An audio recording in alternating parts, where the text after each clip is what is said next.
Today we're going to talk about brown spots, also known as age spots or liver spots, and what you should do first.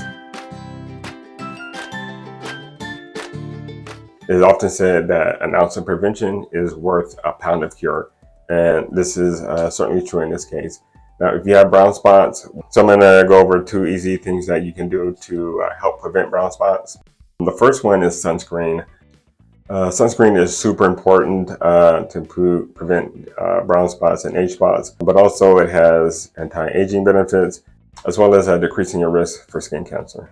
Now, not all sunscreens are created equally. One of the things that we often get asked is, how strong should our sunscreen be? Well, a sunscreen of SPF 30 is going to work very well. I would go as high as 50. After that, there's really not much value in SPF 50 versus 70, 80, 90, whatever the number is. That's because it's only an incremental gain in how much sun is blocked. 30 to 50 is enough SPF for us. Also with sunscreen, you want to avoid certain chemicals. So if you want to go in depth into that, there's a website called Environmental Working Group, and they actually do an annual review of sunscreens. They also review other products. Essentially, the goal is to avoid things that can be toxic to us. I will tell you, you essentially want to avoid some type of benzene in it. That is really going to negate a lot of the benefits from a sunscreen. Another thing you want to avoid is spray-on sunscreens, and that's because it gets aerosolized, and so it's a possibility that you can inhale it, and that can do a lot of damage. Also, we tend not to put the sunscreen on as thick when we use spray-on sunscreen, so those are a couple reasons why you want to avoid it. And one last thing on sunscreen is people generally do better when we use a sunscreen that has both physical and chemical block. Consider that when you're looking at sunscreens. So another thing that will help with prevention is retinol, or a vitamin A type product.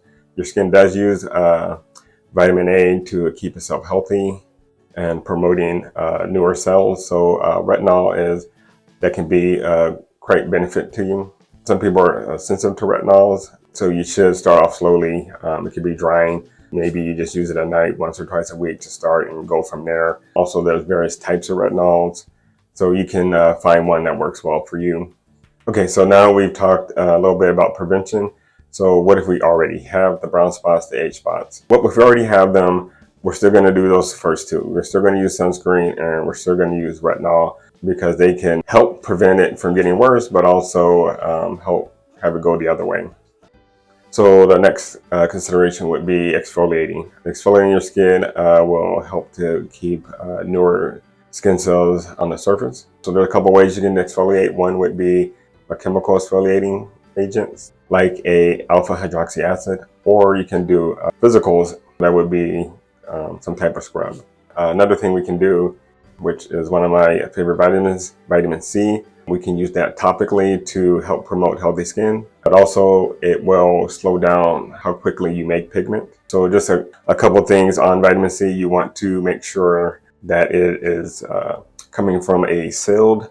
You want to make sure that it is packaged in some type of sealed container, and that is because vitamin C is very sensitive to the air, so it will oxidize, which means it will break down and it will not do anything when we put it on our skin. You also want to make sure whatever container it is, that it is not being exposed to light, because light will also break it down. So those are the first 4 things I would suggest to people if they had concerns about brown spots. And so if that's not working quickly enough, or you just want to see results faster, you can consider some type of in-office treatment. And we usually would start with something like IPL or a chemical peel. See you next time.